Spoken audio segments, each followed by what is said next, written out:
Hello दोस्तों, कैसे हैं आप सब लोग। उम्मीद करता हूं काफी अच्छे होंगे। तो दोस्तों आज के इस वीडियो के अंदर हम बात करेंगे एक मिड कैप एफएमसीजी सेक्टर की कंपनी पतंजलि फूड्स के बारे में, जिसके क्वार्टर 4 का रिजल्ट जो है हमें कल ही देखने को मिला है। और अगर बात करें इसके क्वार्टर 4 के रिजल्ट की, तो ईयर ऑन ईयर बेसिस पर तो इसका रिजल्ट हमें काफी अच्छा देखने को मिला है। मतलब रेवेन्यू और प्रॉफिट के अंदर ईयर ऑन ईयर बेसिस पर काफी अच्छी ग्रोथ देखने को मिली है।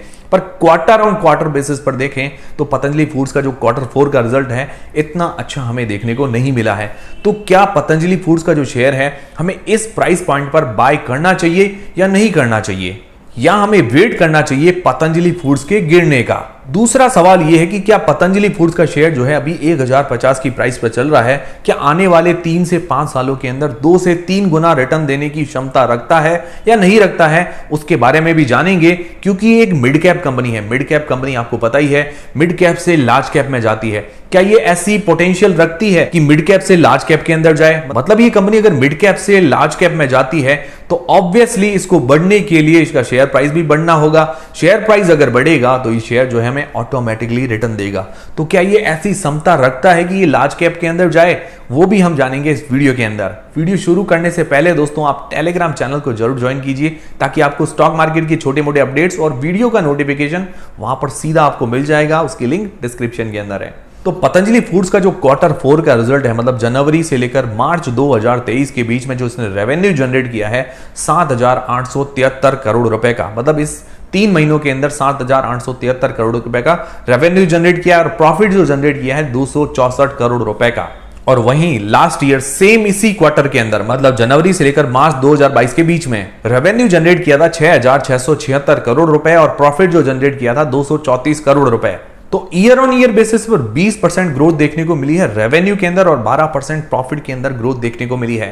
तो ईयर ऑन ईयर बेसिस पर तो काफी बढ़िया रिजल्ट है। पर अगर इसके लास्ट क्वार्टर का देखें, मतलब अक्टूबर से लेकर दिसंबर 2022 तक, मतलब दिसंबर क्वार्टर के अंदर 7,963 करोड़ रुपए का रेवेन्यू जनरेट किया था और प्रॉफिट जो जनरेट किया था 269 करोड़ रुपए का। मतलब लास्ट क्वार्टर की तुलना में इसका जो रिजल्ट है वो थोड़ा सा धीमा, थोड़ा सा फीका देखने को मिला है। तो क्वार्टर ऑन क्वार्टर बेसिस पर थोड़ा सिमिलर रहा, मतलब कोई खास ग्रोथ देखने को नहीं मिली है। Per year on year basis पर काफी बढ़िया ग्रोथ देखने को मिली है रेवेन्यू और प्रॉफिट के अंदर। और देखिए जो मार्केट एक्सपर्ट्स होते हैं, जो बड़े बड़े इंस्टीट्यूशनल इन्वेस्टर्स होते हैं, वो ऐसी कंपनीज देखते हैं जिसके अंदर क्वार्टरली भी बढ़िया ग्रोथ देखने को मिले और ईयरली बेसिस पर भी बढ़िया ग्रोथ देखने को मिले। पर ऐसा नहीं है कि हर क्वार्टर के अंदर सेम रिजल्ट हमें देखने को मिलेगा। कभी कभार क्या है कि जैसी मार्केट की सिचुएशन होती है उस हिसाब से भी हमें रिजल्ट देखने को मिलता है। पर हमें मुझे लगता है अगर लॉन्ग टर्म में जाना है तो ईयर ऑन ईयर बेसिस पर ज्यादा हमें फोकस करना चाहिए। तो देखिए FY22 के अंदर करीबन इसने जो रेवेन्यू जनरेट किया था पूरे FY22 पूरे साल के अंदर 24,280 करोड़ रुपए और प्रॉफिट था 806 करोड़ रुपए का। और FY23 के अंदर करीबन इसने जो रेवेन्यू जनरेट किया है 30,800 करोड़ रुपए का, करीब करीब मान सकते हैं। और प्रॉफिट इसने जनरेट किया है करीबन 886 करोड़ रुपए का। तो लगभग जो रेवेन्यू के अंदर हमें साल दर साल जो इंप्रूवमेंट देखने को मिला है 30% का, और प्रॉफिट के अंदर करीबन 10% का इंप्रूवमेंट देखने को मिला है। तो मतलब अगर देखा जाए तो साल दर साल, मतलब ईयर ऑन ईयर बेसिस पर काफी बढ़िया रिजल्ट है। पर हालांकि जो क्वार्टर ऑन क्वार्टर बेसिस पर अपने रिजल्ट पर इनको ध्यान देना पड़ेगा। तो फाइनेंशियली काफी स्ट्रॉन्ग कंपनी है, मतलब साल दर साल रेवेन्यू प्रॉफिट के अंदर अच्छा ग्रोथ देखने को मिल रहा है। फिर अगर इसके एफएमसीजी सेगमेंट के अंदर देखिए तो 3 गुना ग्रोथ देखने को मिली है रेवेन्यू के अंदर, और इसका जो एडिबल ऑयल का बिजनेस है उसके अंदर 2% डिक्लाइन हमें देखने को मिला है। तो इसका एफएमसीजी का जो बिजनेस है वो थोड़ा सा बड़ा है। तो ये तो बात हो गई इसके फाइनेंशियल और क्वार्टर 4 के रिजल्ट की। अब जान लेते हैं कि ये कंपनी क्या काम करती है, थोड़े बहुत इसके फंडामेंटल्स भी हम जान लेते हैं। तो देखिए पतंजलि फूड्स का जो मेन काम है एडिबल ऑयल, मतलब जो खाने वाला तेल होता है उसका ये मेन इसका काम है। इसके अंदर सारे तेल आते हैं, पाम ऑयल है, सोयाबीन ऑयल है, मस्टर्ड ऑयल है, तो ये सारे ऑयल इसके अंदर आते हैं। और अगर ओवरऑल इंडिया के अंदर अगर इसकी पोजीशन की बात करें, मतलब जो एडिबल ऑयल है, खाने वाला ऑयल, इसके अंदर इंडिया के अंदर ये 2nd नंबर की कंपनी आती है। मतलब अदानी विलमार के बाद इसका दूसरा नंबर आता है एडिबल ऑयल के बिजनेस के अंदर। अदानी विलमार का जो शेयर है करीबन 17 से 18% का, और इसका जो मार्केट शेयर है करीबन 8 से 10% का। और बाकी 60% जो मार्केट शेयर है, मैक्सिमम जो मार्केट शेयर है, वो लोकल जो ऑयल मैन्युफैक्चरर है उनका मार्केट शेयर ज्यादा है। और फूड ऑयल के अलावा ये फूड प्रोडक्ट्स भी सेल करती है। पतंजलि के अंदर में काफी सारे फूड प्रोडक्ट्स आते हैं, वो भी अपने अंडर में सेल करती है। उसके अंदर जैसे न्यूट्रेला बड़ी है, जो सोयाबीन की बड़ी आती है, न्यूट्रेला आटा है, न्यूट्रेला हनी है, बिस्किट्स आते हैं पतंजलि फूड्स के अंदर में, और भी जो फूड प्रोडक्ट्स आते हैं पतंजलि के अंडर में, वो सारे पतंजलि फूड्स के अंदर में कैटेगराइज होते हैं। तो काम इसका बढ़िया है, ये सदाबहार काम है। ऐसी चीज़ों की डिमांड हमेशा रहती है, जो खाने वाली चीज़ें हैं, एडिबल ऑयल है, इनकी डिमांड हमेशा रहती है। जब तक इंसान है तो ऐसी चीज़ों की डिमांड है। और इसका ऑयल के अंदर जो ब्रांड है, इसके अंदर में आते हैं रुचि सोया। रुचि सोया पहले इस कंपनी का नाम रुचि सोया था, अब पतंजलि फूड्स हो गया है। सनरिच, महाकोश, ये सारे इसी के अंडर में आते हैं। और आत्मनिर्भर भारत के अंतर्गत जो इसका टारगेट है, मतलब अगर आपको पाम ऑयल को देखें, पाम ऑयल जो है इंडिया के बाहर से इंपोर्ट होता है, मतलब मलेशिया और इंडोनेशिया से हर साल करीबन 15 मिलियन मैट्रिक टन जो है इंपोर्ट होता है इंडिया के अंदर। तो पतंजलि फूड्स ने इसको चैलेंज के रूप में लिया है और इन्होंने कहा है कि जो इंपोर्ट हो रहा है बाहर से, जो हम मंगवा रहे हैं मलेशिया और इंडोनेशिया से, जो भी पाम ऑयल आता है उसको हम कम करेंगे। तो उसके लिए उन्होंने क्या किया है कि जो पाम ऑयल प्लांटेशन होता है, मतलब जो पाम के बीज आते हैं उसका प्लांटेशन कर रहे हैं, मतलब उसके पौधे वगैरह लगा रहे हैं। मतलब जितना ज्यादा पाम ट्री का प्लांटेशन होगा उतना ज्यादा यहीं पे मैन्युफैक्चरिंग होगी पाम ऑयल की। मतलब जो इंडिया की जरूरत है हर साल 15 मिलियन मैट्रिक टन, वो जरूरत है जो है इंडिया से ही पूरी हो जाएगी। तो पतंजलि फूड्स का ये बढ़िया टारगेट है और ये सबसे बड़ी कंपनी है पाम ऑयल प्लांटेशन के अंदर, और सबसे बड़ी मैन्युफैक्चरर है पाम ऑयल की इंडिया के अंदर पतंजलि फूड्स आज की तारीख में। बाकी जो अदानी विल्मार वगैरह मंगाते हैं ये बाहर से आता है, मलेशिया और इंडोनेशिया से सारा तेल आता है। तो टारगेट बहुत बड़ा है, अगर लॉन्ग टर्म का अगर टारगेट लेके चलें तो काफी बढ़िया टारगेट है पतंजलि फूड्स का। और ये कितना सक्सेस हो पाता है ये तो आने वाले टाइम में पता चलेगा, पर आज भी अगर देखें तो पतंजलि फूड्स लीडिंग कंपनी है पाम ऑयल प्लांटेशन के अंदर।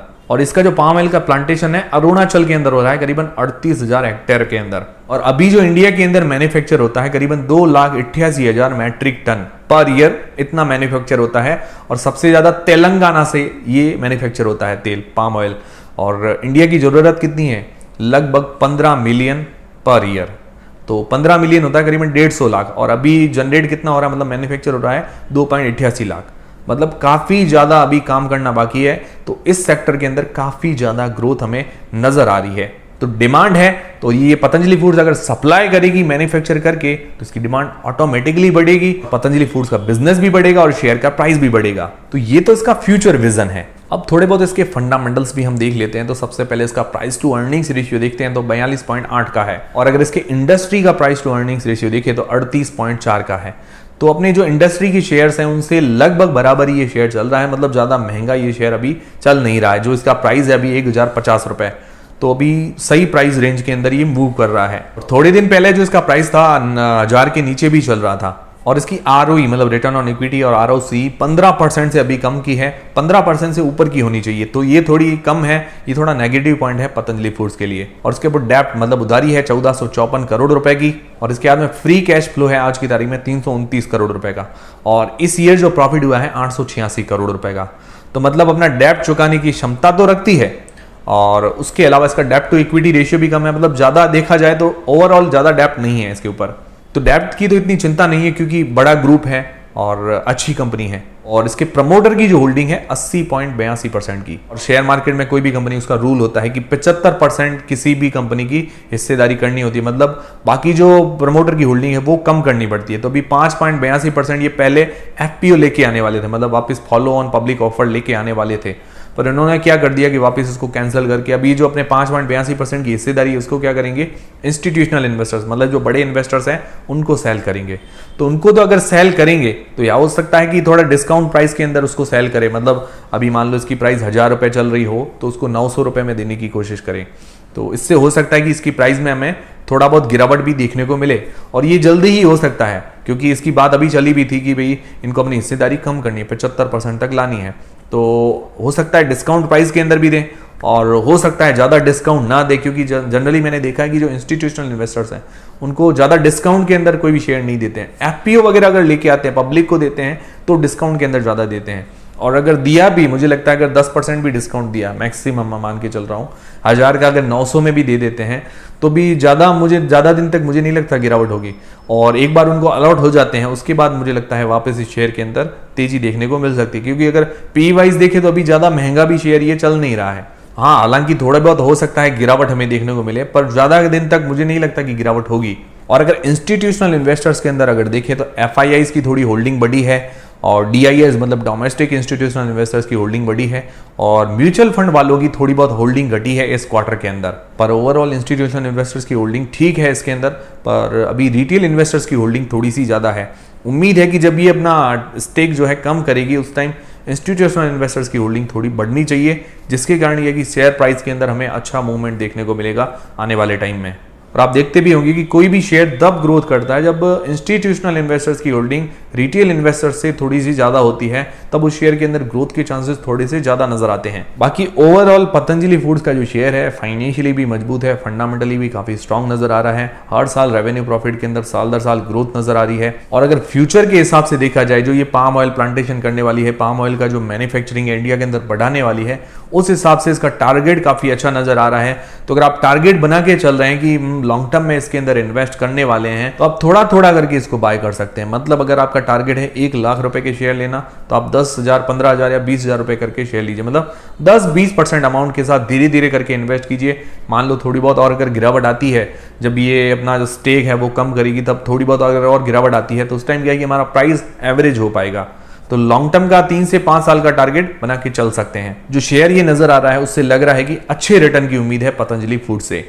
और आपको क्या लगता है कि आने वाले 3 से 5 सालों के अंदर 2000 का टारगेट क्रॉस कर सकता है या नहीं कर सकता है? मुझे कमेंट करके जरूर बताइएगा। पर्सनली मुझे ऐसा लगता है कि पाम ऑयल की मैन्युफैक्चरिंग अगर बढ़ती है पतंजलि फूड्स के द्वारा, तो इस शेयर के अंदर हमें काफी अच्छी ग्रोथ देखने को मिल सकती है। और इस पर काम तो चल रहा है, रिजल्ट हमें कुछ दिनों में पता ही चल जाएगा। तो ये था आज का हमारा मिड कैप FMCG स्टॉक। कैसा लगा हमारा वीडियो? अगर हमारा वीडियो पसंद आया है तो वीडियो को एक लाइक जरूर कीजिएगा, चैनल को सब्सक्राइब कर लीजिए। और दोस्तों फ्री में डीमेट अकाउंट खुलवाना है तो उसकी लिंक डिस्क्रिप्शन के अंदर है। टेलीग्राम, इंस्टाग्राम और फ्री में डीमेट अकाउंट सबकी लिंक डिस्क्रिप्शन के अंदर मिल जाएगी। मिलते हैं दोस्तों अगले वीडियो के अंदर।